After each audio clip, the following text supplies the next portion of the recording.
start by thanking the Visit Scotland Events Directorate, EventScotland, Edinburgh Festivals and Edinburgh Napier University for inviting me along today and for hosting the seminar today. So I'm Kirstie MacDonald and I work at Disruptive Insight, and to put as simply as I can put it, at Disruptive Insight people ask us questions, weird, wonderful, obscure or simple questions that they can't get answers to anywhere else, and we provide them with answers. Practical and highly tailored answers, either in one-off situations or via ongoing tracking. And how do we do that? We do that with something that we call digital behavioural intelligence. And what that means is we merge big digital data analysis with behavioural science to explain how and why things are happening and exactly what you can do about those things to your strategic and competitive advantage. So I'm going to start with a Slido question, if you can get your phones at the ready. I'll waffle on while the question comes up. And what I wanted to frame my conversation with today, because I have been asked to talk about big data, is if you could select one word that appears on the board that you feel you identify with around the term big data today. And maybe you'll feel differently about it as the next half hour lapses. So do you think it's daunting or completely irrelevant to you, your organisation, or you as a professional? Oh, good, valuable. There shouldn't be too much heckling today, and I'm very pleased. I'm very pleased to see that valuable and interesting are up there, but believe me, a year and a half ago, before I started working at Disruptive Insight, I was completely daunted by the concept of working with big data. So thank you very much for taking part in that. Might ask again for a raise of hands to see if you still think it's interesting at the end. So I need to go back one, apologies. So this is a picture of big data, not. So what is big data? By definition, it is extremely large data sets that can be analysed computationally to reveal patterns, trends and associations, especially relating to human behaviour. And at DI, we love data. And you probably have some of your own data. That could be exit surveys, focus groups, box office data, for example, and that will tell you some of what is happening, but not all of what's happening. And it certainly will not tell you why things are happening. And that's why big data is a game changer, because the definition is true. Within big data lies an abundance of insight and answers if you know what questions to ask of the data. So how do you access this big data? Well, the simplest way to access big data at the moment is to get an off-the-shelf analytics program that you license, usually on a monthly basis, and that gives you an interactive dashboard. And that's very beautiful, isn't it? But it's not greatly evolved from traditional sources. There's still lots of what's going on, very little of why things are going on. What it does do is it feeds your data in near or real time, but it's also very prescriptive. That dashboard is someone else's idea of what they think you need to know about your event. And analytics are advancing, but it's still flawed. Text and image analytics, AI and natural language processing still have a very long way to go, because they can't contextualise true sentiment, meaning, priority, and the correlation of human expression.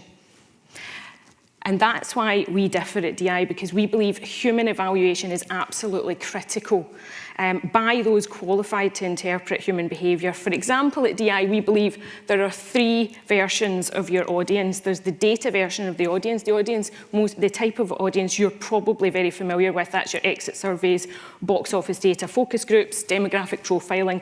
Then there's the behavioural version of your audience. So their true preferences, reactions, needs, frustrations, wishes, priorities, anxieties, and then there's the future version of your audience. So how your existing audience is evolving and what impact your existing audience will have on your emerging audience. And with big data, it is now possible to go deeper, to understand your behavioural audience and your future audience. And if you know that, you know how to future-proof. So before going on, I'll highlight a couple of framing facts about data, particularly working with digital data.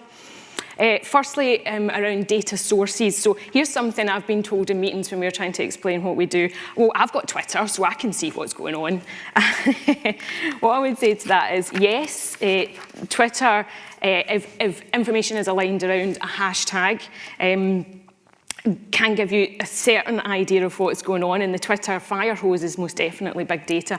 But analytics allows you and us to pull from multiple additional sources of data. And secondly, there's something that we call the owned and earned rule, right? This explains that if you're tracking your owned channels, you're only aware of around 20% of the conversations taking place right now that are relevant to your business or your brand or your organisation.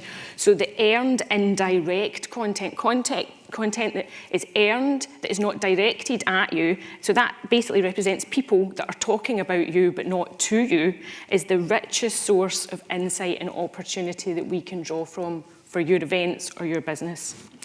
So we use big data analytics programs at DI, but we completely ignore the dashboards, and we use them for the data at the back end. So we use them purely as mass data miners, and then we listen to and observe and track and translate what emerges naturally from the data around the question that we've been asked to answer. Because when people talk online, they reveal their thoughts, their behaviours, intentions and reflections in a natural way. And so to today's seminar, event marketing, promotion and industry trends and opportunities. So I hope to demonstrate just some of the benefits that can be derived from big data analysis that supercharge event and campaign planning. And there are loads, I'll read through some just now. Understand your audience's behaviours, inform your campaign positioning, harness purchase intent, resolve barriers to purchase, influence purchase decision making, navigate a crisis, evaluate your event candidly from a true audience perspective, inform programming preferences of your event by audience reaction, so to both talent or event features. You can measure the previously immeasurable, but more on that later. You can identify commercial partners and sponsors that are based on really deep affinity with your audience, not just a skimming of values. And you can harness emerging trends in terms of talent, features, and even new event creation by audience demand. So I will use a couple of case studies today. Unfortunately, due to the commercially sensitive nature of some of our results, I am restricted in what I can share around certain client work that we undertake, but hopefully some that I am able to share will provide you with an understanding of what is achievable today. So I'll start with the Radio 1 Big Weekend. So we gathered data around, for 5 days around the Radio 1 Big Weekend event in Glasgow in 2014, and we categorised it for analysis into 2 key groups: artist-related conversations and non-artist-related conversations. So I'll start with the artist-related conversation. So there's our nifty infographic, which we sent out to the press. So of the 83 acts performing over the weekend, 10 of these acts generated 80% share of voice on digital channels. Only 3 headliners billed within the top 10 digital conversations. In the top 3 were One Direction, The Vamps and Coldplay. Katy Perry came 5th. Kasabian weren't even in the top 10, nor was Lily Allen, Paolo Nutini, and Calvin Harris just made it in at 10th place. Now, that doesn't mean that the headliners are wrong. It just means that they're not as topical with the audience. They come gift-wrapped with a pre-set audience to shift tickets and raise profile for your event, but what's happening behind the headliners is what's most interesting, because we call these the outliers or the overflows. They're the trends and opportunities for the future programming, because these represent tomorrow's headliners and tomorrow's audience. And if you understand both, then you can book the artists of the future early, get a good deal with agents, and you can tailor your comms and marketing exactly to their audience. For example, we looked back into sales stats, and Vamps, who had 11%, their sales peaked in December 2015, and Ed Sheeran's sales peaked in September 2015. So 16 to 19 months later, they were the headliners of the future when this event was taking place. And often event organisers can find themselves left out of a conversation that takes place between audiences and artists. But by profiling your talent and your audience, you know when and how to make the best interventions that are going to take your voice farther than previously possible, something that we've just heard about. If we move on to the Non-artist features, we categorised the features people were talking about most and then arranged them by audience reaction. And I'll start with negative. So weather tracked negatively, highest, but when we looked further into that, that was only by the media, not the audience. The audience didn't care about the weather. The media were scandalising the weather for editorial purposes. Food and beverage was a big issue. This is quite a young audience, and they were even using language like pricing monopolies. There were concerns and complaints about quality, and comments that if people had paid for tickets, they would be actively complaining or considering not going back. And alcohol was an issue as well, pricing and variety available, but also people boasting about smuggling drink in and underage drinking, which is really good to know for security or licensee purposes, for example, and for future planning. I wanted a brighter note in terms of positive reaction. Anticipation was the highest ranking emotion in the lead up to and across the weekend. The fact that it was a free event as well generated the warmest reaction, which was almost disbelief and gratitude that people were getting all of this for nothing and that they were chosen to have a free ticket even though it was random. And the fact that this event was seen to be kicking off the festival season, that generated a lot of excitement and direct name checks for events that were coming up, which are prime purchase signals for other event organisers to jump on. And there was a great deal of pride in Glasgow, the host city, and pride in Glaswegians and the audiences and the people that were attending. And the item that generated the highest volume of organic image-led fan content were big wheel selfies. So I know what I would want to be branding at my following event. So sticking with programming, but now starting to understand what investments you're making in your programme for your event are working hardest for you. I'll use the example of SSE's arena sponsorship. So to launch the SSE Arena Wembley naming rights, they also bought additional rights to present a one-off gig by The Who at the SSE Arena Wembley, and that was to raise awareness of their partnership, but also to appeal specifically to their valuable 50+ target. So we took each of their campaign touch points, so from on sale to train station stunts, to huge exterior branding installations, meet and greets with the band, sound check access, green screen experiential giveaways, through to fan reflection of the event. And we categorised and analysed fans' natural reactions and engagement with each of those touch points. And that informed us which touch points and investments gained most traction with the target audience, could have worked harder with additional marketing or digital support, generated the warmest response with the target audience, and elicited positive brand consideration for actual purchase of the energy service that's their core provision. So all of this can then be used to inform the next phase of SSE Presents campaign and live event planning, and that drives exceptional campaign results and event efficiencies if you know when and where to invest your money. Now stick with me with this. I know it's a graph. It's quite exciting, honest. We don't put graphs into our reports, we put them in the appendix, and we translate the behaviour behind the graph. But what this demonstrates is how it's now possible to measure what was previously immeasurable. Now that's quite a big statement to make, but by deconstructing and repacking qualitative feedback, it's now possible to evaluate the effectiveness of sponsorship programming and rights activation and event programming, which in the past was phenomenally difficult, meaning that event and sponsorship investments were perceived in the boardroom at least as risky and commercially ethereal projects and ventures to invest in. And sticking with that theme, another example that we looked at that would be good to use here would be tenants and tenants' work around Tea in the Park. They obviously invest a great deal in partnership activation each year around the event, from installations to experience bars, infrastructural signage, a 4-month unsigned talent campaign and stage, and a pre-order lager service. And they wanted to understand how their investment was performing with the target audience within and around the event. Again, stick with me. I get really excited about this stuff. So here we take our qualitative to quantitative measurement even further by analysing something lots of people have talked about at this stage today, depth of engagement. And experience is highly subjective, but you can now measure it through the very personal expressions that can be gathered from digital analysis. So again, we look at each major touch point. I've sort of anonymised them to an extent there.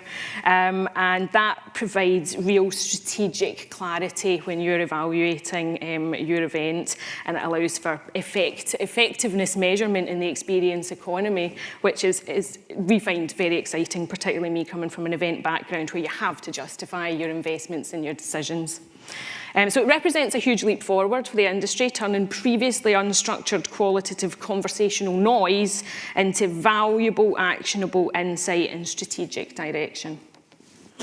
Looking at another event, the London Marathon, we forensically tracked the purchase behaviours of event participants over a 90-day period, because if you understand the journey that your audience goes on, then you can deliver a better all-round experience for them.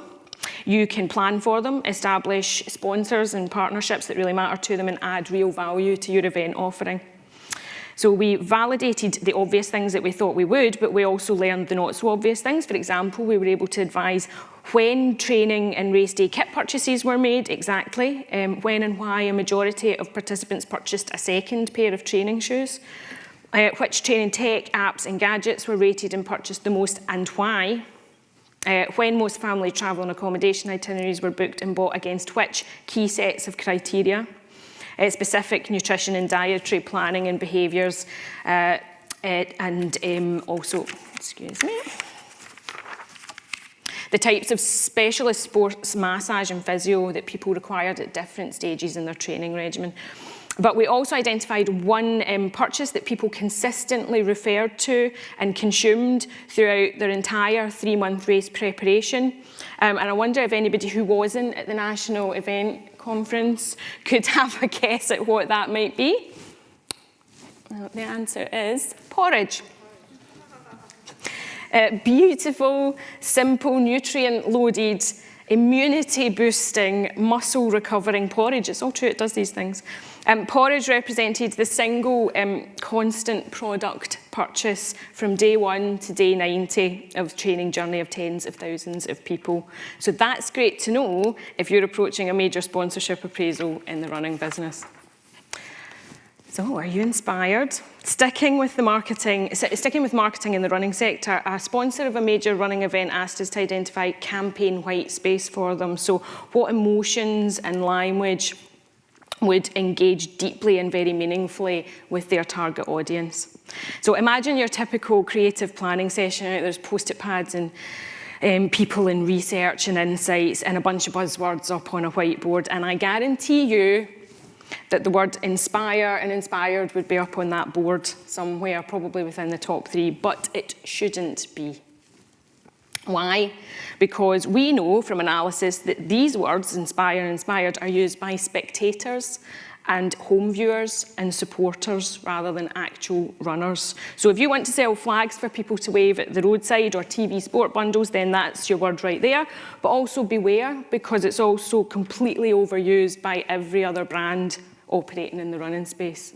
If you want to engage with the 2.5 million UK residents who spend at least 30 minutes every week running to keep fit, and you want a clear point of difference from your competitors, then the language, phrasing and emotional journey you need to employ should be centred around pride and strength and growth and success, because they represent the powerful organic expressions of runners as well as rich campaign white space. And we also know that behaviourally, via emotional contagion, they are feelings shared by those who support the runners directly, so their friends and family, so that's a double win. Moving on to the identification of emerging opportunities and trends, we were analysing digital campaign performance around the 2014 Ryder Cup, which we did. But while doing so, we were also able to identify that the surprising standout winner by a country mile in terms of pure opportunity presenting through digital expression was the Scottish countryside. Global TV audiences were seduced by our Scottish scenery, and they took actively to socials with demonstrations of explicit purchase intent. So broadcast of the Ryder Cup catalysed consumer motivation to travel to Scotland. And this presents a significant niche tourism and destination market development opportunity for key organisations and operators to harness during live events via highly targeted marketing communications. So we've spotted an opportunity and an audience behaviour or trend that could be marketised. What do you do with that? Well, the next stage is to influence the purchase decision process. We recently worked with a major Scottish visitor attraction who needed to harness all digital platform marketing comms and channel it towards a major new e-commerce ticketing service and investment, while also increasing the conversion of free visits to full paying tour visits. So we carved up 6 weeks of global data across the purchase decision path, so from awareness to evaluation, consideration, purchase and advocacy. And after forensic profiling, we were able to advise the different types of content, conversations, people and channels that influenced people along the decision-making process, so nudged them from awareness through to actual purchase and referral. So we were able to provide a very bespoke strategy to positively influence the purchase decision process, and the same methods can be used in reverse. So if you're not selling as fast as you wanted to, or you're not able to grow as much as you'd expected to, we can also identify barriers to purchase. If you understand what anxieties people have about committing to a purchase for your event and whether they are practical or emotional, then you can do something about that and resolve that for your audience and release growth. Furthermore, emotional and psychographic, we don't demographically profile people, we psychographically profile them.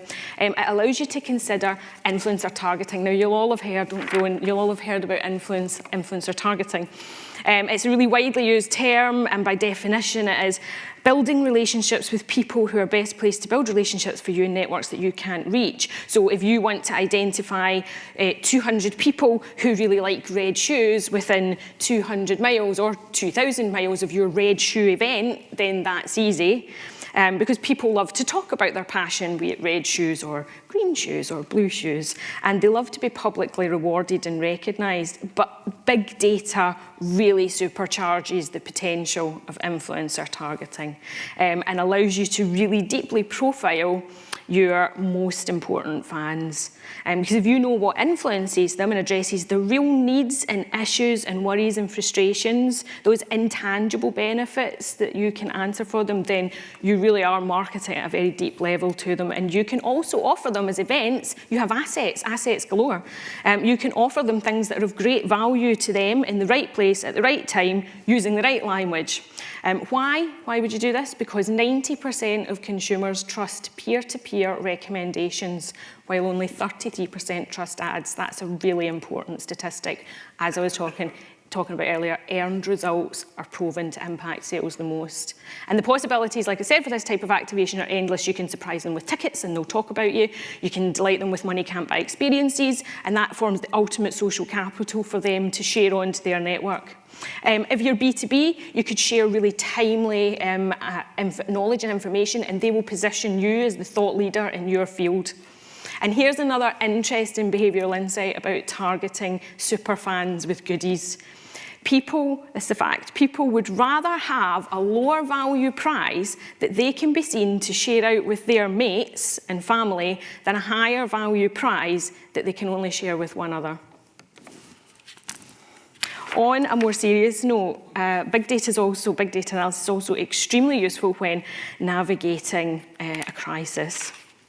It's not an area I can really case study by name, but from understanding the environmental anxiety triggers that set off damaging conversations to tracking behaviour around announcements and language, it's really important because, like it or not, issues and crises these days play out in the digital arena, and it is a fact that whoever dominates the digital conversation wins. Therefore, silence for event organisers isn't an option. So if your detractors are talking and you are not, then their voice will appear to everyone else as the dominant one.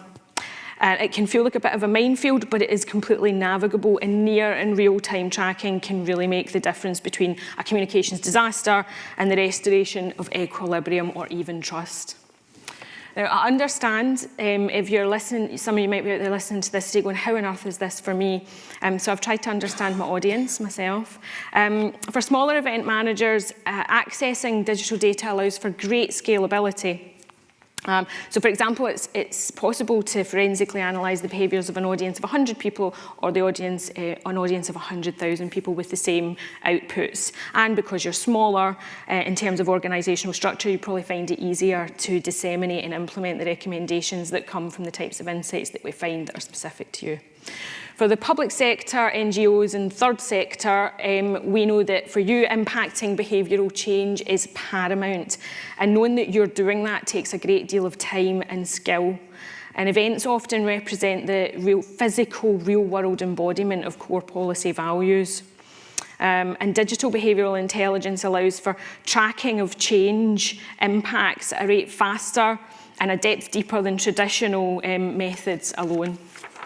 And for the students here today, 2 facts I would say abide. There's always a need for insight, and big data is here to stay, and you are our future. Our academic digital natives, so to speak. You're used to a fast-paced change and innovative disruption. Some of us have had to really adapt to it. And you will continue to harness the principles of your learning within the framework of constant change, but remain focused on the fact that understanding your audience is key to success in the event sector. So strive to innovate and experiment with new methods, platforms and tech which adapt this sector's offering to its audience's needs, wants and behaviours, and continue to innovate on our behalf.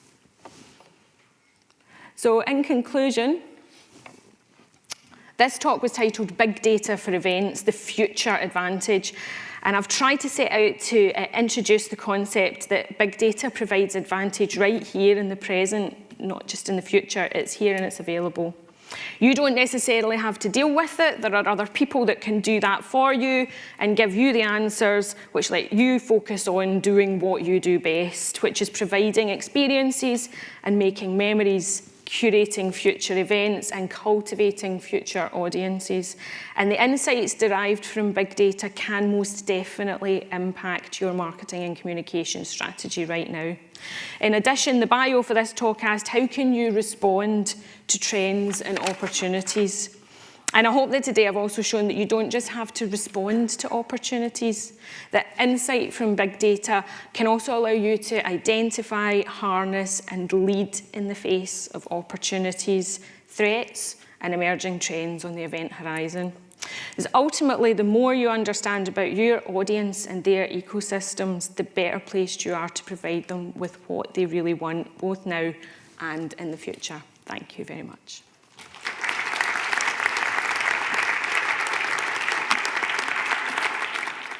Kirstie, hi, it's Polly from EventScotland. I've got a question for you. I was just wondering if you could recommend any sources which are good to keep abreast of marketing and technology trends and tools. Oh goodness, there are many sources. Social media today on Twitter are absolutely fantastic, and Moz is also a really good digital source. But I'd be happy to share quite a few sources that we have across different channels. There are a few that we follow for different reasons. So if you're interested in B2B innovation development, or if you're interested in B2C. So I'd be happy to share quite a few more with you. Thank you. No problem.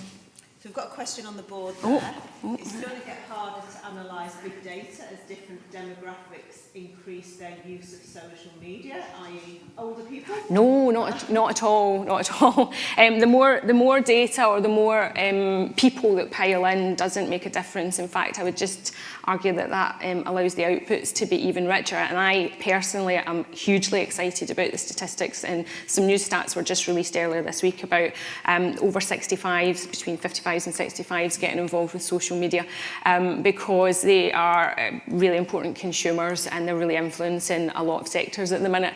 So no, it doesn't become more difficult.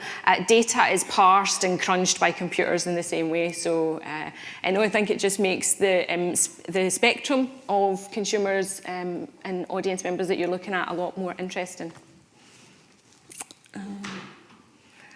Aiming to bring 1,000 doctors from throughout the UK to a conference at the EICC. How would you suggest we tap in that? So is there any way they can use big data to do that? There's really easy, simple ways that you can do that right now. So for example, you can use tools like Follower Wonk and quite basic search tools that are available on Twitter and your big social platforms. And you can search for people by their keywords or phrases that are appearing in their biogs. So their Twitter biog, or most importantly, say Twitter is more B2B. And LinkedIn as well, you can use that as a search, and you can identify professionals by interest or sector, or for example, by putting in DR dot, would turn you up in a search.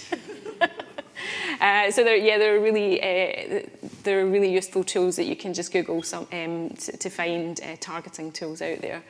And then you can go deeper by affinity if you want. Okay, any final questions from the floor? No, okay, you're released. Thank you. Okay. Thank you very much.